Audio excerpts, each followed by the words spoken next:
Pertanyaan luar biasa. Saya berikan nilai 1-1 apresiasi. 1-1.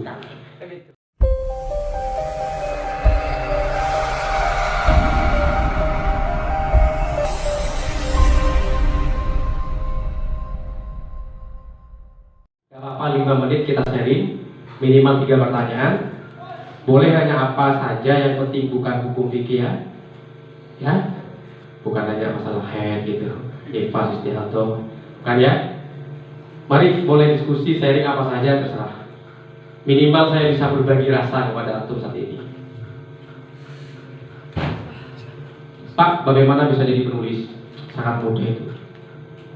Pak, bagaimana jadi seperti Ustaz Abdul Zaid? Sekarang menjadi dosen muda, menjadi penulis, motivator. Bahkan beliau itu organ stories, akademis. Orang Kalimantan sebetulnya, beliau lahir di Kalimantan, besar di Madura, di Rakamai.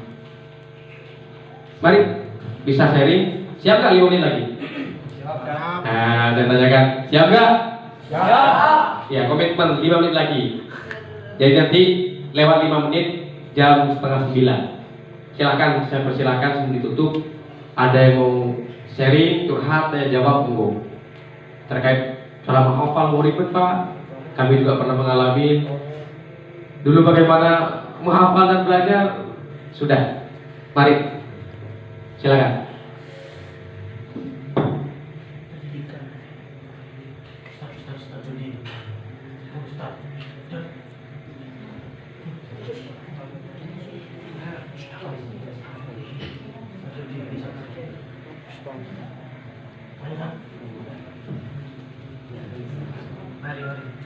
Ayo, yang mau tanya? Saya Pak. Ya, oke. Silakan mulai berdiri. Assalamualaikum warahmatullahi wabarakatuh. Waalaikumsalam warahmatullahi wabarakatuh. Nama saya Roy Jordi, Pak. Oke, yang saya ingin tanyakan, saya itu prinsipnya sepertinya orang yang suka bosan.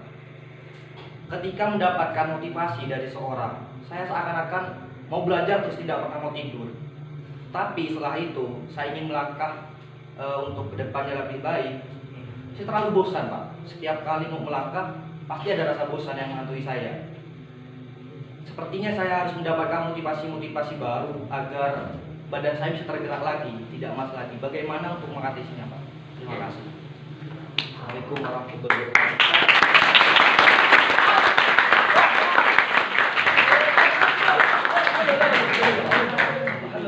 Dijawab satu-satu apa langsung bertanya kedua? Satu ya. Oke. Pertanyaan luar biasa.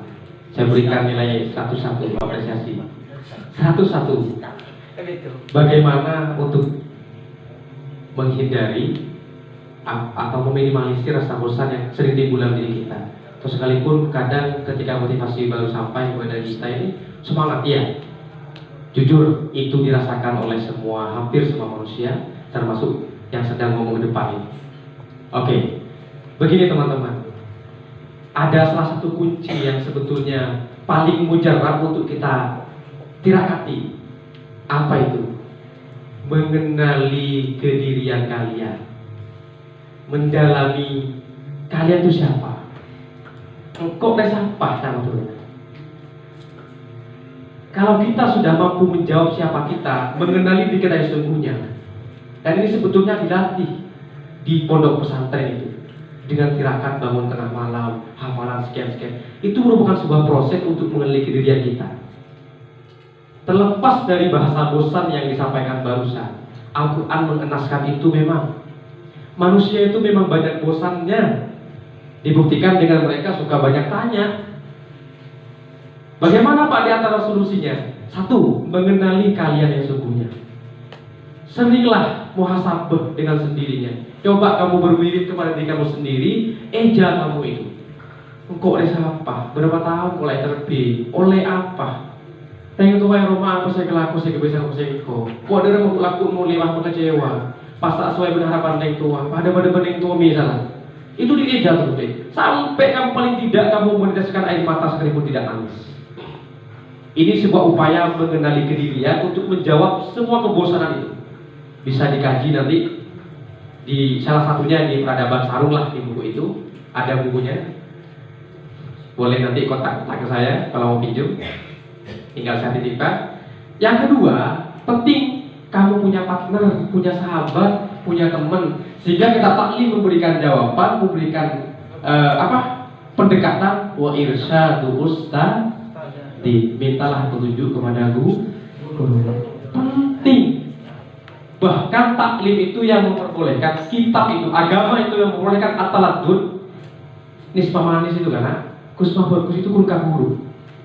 Ilmu ta'allimi lil istifadah li thalabil ilmi. Lihat kitab taklimnya. Ini seperti yang kasus ini terjadi pada saya. Makanya saya dulu selalu cari teman pintar memilah, teman untuk makan itu siapa, ngobrol siapa, teman untuk belajar siapa. Beda saya ruangnya. Teman yang diajak tidur siapa? Tidur beneran ya? Tidur itu normal itu. Yang mata saya cintai siapa sih? Ini irsyad ustadz. Kalau nggak ustadz boleh ke teman sahabat. Punya partner yang baik, kamu yang soleh, yang suka baca. Dualah itu saja dulu. Satu, kenali diri kalian, sering tirakat, sering muhasabah. Ketipik coba karena mencuri waktu ketika kamu sendiri. Eja orang tua kamu, keributnya gimana? Apa itu? Kakinya itu kayak sepuluh gak apa sekarang. Bagaimana sakitnya pahanya, tangannya itu. Bayangkan coba. 100 bilik maya. Saya sering nangis dulu di pondok seperti itu. Karena saya terhitung orang yang tidak mampu secara biaya sih. Saya, adik saya semua itu. Kalau marta sing lambat ini, sing lambat. Pokoknya saya sering begini. Ya sekarang mungkin kelihatannya begini ya. Sudah takdir Allah. Saya sering ketika baca Yasin sore, mulai tekan lantai 2 ke TV dan belum kubah. Nah, itu kan lebur kan awal. Akhirnya ya Allah, orang tua saya ngapain? Dari mana dia bulan depan yang mau dikasih ke saya, uang semester, uang marta segala macam. Dengan sendirinya itu tanpa nangis ada air mata yang mengalir. Ini upaya semangat dulu Mas Akhir. Saya bilang saya harus ranking kelas. Itu jawabannya. Minimal saya bisa menghafal, bisa mempelajari kitab yang mau dikuartalkan sekalipun gak 5 kan. Boleh tanya ke Pak Guru nanti atau Pak Hamid itu. Saya mulai sekolah alhamdulillah di mana terus. Itu mengenali diri kita. Yang dua, carilah partner, irsyad kepada guru-gurunya atau sahabatnya. Kunci itu, biar tetap seger terus. Manusia memang selalu naik turun ya. Itu fitrah. Karena kita bukan malaikat. Pertanyaan berikutnya. Tinggal 2 menit, serius. 3. Ayo, 1 pertanyaan. Oke, terima kasih. Waalaikumsalam warahmatullahi wabarakatuh. Pertanyaannya sini Pak. Ya. Kenapa cara supaya gula nikah tetap sabar ketika gula nikah semangat dalam situng perjuangan ketika nikah Pak terjatuh Pak. Supaya bisa sabar ya Pak. Ketika terjatuh, bagaimana untuk bisa melanjut ke tangga yang selanjutnya, bisa semangat ini? Terima kasih.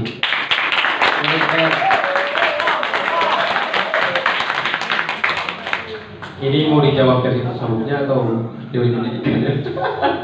Oke, keren karena ini soal sabar ya. Pertanyaannya gimana bisa sabar? Istilahnya kalau bahasa sekarang bisa move on lah. Move on bukan menyerah, berusaha kembali untuk dapat lebih cantik kan? Move on. Gimana caranya? Salah satunya ya. Itu di antara yang kami berikan kepada teman kamu tadi. Karena hampir sama ya. Cuma ini nilainya ratingnya itu loh, ratingnya kayak lebih ke sufi kita tasawuf dengan kesabaran. Di antaranya adalah kita perlu memikirkan betul secara matang-matang dalam akibat yang akan kamu raih setelah itu, yang akan kamu hadapi setelah itu. Bagaimana kalau kamu bisa terus sabar? Oleh apa? Oleh akibatul muttaqin. Apa akibat yang akan kamu raih? Bagaimana akibatnya kalau kamu kemudian menyerah sampai di situ, menjadi pengecut, menyerah tidak mau melanjutkan? Selain 2 hal tadi itu, minta petunjuk kepada gurunya, kenali lagi, gali potensi kalian dalam-dalam, diri kalian siapa. Yang ketiga itu, akibat apa yang akan kita dapatkan kalau kita terus berjuang. Akibat apa yang saya dapatkan kalau kita berhenti sampai situ untuk berjuang? Penyesalan, kerugian, kehinaan mungkin. Ini perlu kita ingat. Makanya saya di awal tadi, kesiapan untuk sungguh-sungguh pertama, dan kesiapan untuk siap gagal dan terus berproses. Thomas Alva Edison ya, kalau tidak salah, mengatakan, saya tidak pernah mengatakan gagal, kecuali saya itu mencoba untuk terus berusaha dan biar mencapai sukses. Dia mencoba itu dalam uji cobanya menemukan lampu hijau ya, kalau tidak salah 101 kali percobaan baru dia menemukan rumus itu. Jadi kegagalan itu bukan kegagalan sebetulnya. Ketika kita jatuh sakit itu bukan kegagalan. Kita sedang diuji oleh Allah sebegitu besar mimpi dan harapan kita akan diwujudkan. Kekuatan kita ini. Jadi kesabaran ini memang kata saya tadi, as-sabru was-sabatu. Komitmen ini paling penting. Mohon ada jika gampang karena kok cinta kamu ente, billahi kok cinta misalnya. Gampang ya. Tapi konsisten sejati setia itu sulit teman-teman. Bil-bil ya oke. Mudah cinta gampang, belum mudah. Saya mau sungguh-sungguh pak, mudah. Tapi konsisten sabar itu sulit memang. Sehingga nilainya aslun fi jami'il ahwal as-sabru was-sabatu. Sabar. Yang jelas akibat yang baik adalah bagi mereka orang-orang yang punya ketakwaan. Termasuk orang yang takwa adalah orang yang mampu berproses untuk selalu sabar. Qadha dan qadarnya Allah itu. Itu saja ya. Semoga dalam waktu bisa ketemu lagi. Saya kasihan kalian ini sebetulnya kalau keinginan saya masih panjang ini. Insya Allah saya bermalam di pondok ini insya Allah. Nanti misalnya ada waktu kita sharing lagi lah. Nanti tinggal nunggu instruksi dari Ustaz Lubi dan Ustaz Korsi dan teman-teman yang lain. Barangkali anak takfid besok mau main game atau apa, monggo. Itu saja yang bisa saya sampaikan. Semoga bermanfaat. Amin. Satu kali lagi semoga kita dapat barokahnya masyayikh. Amin. Al-Fatihah.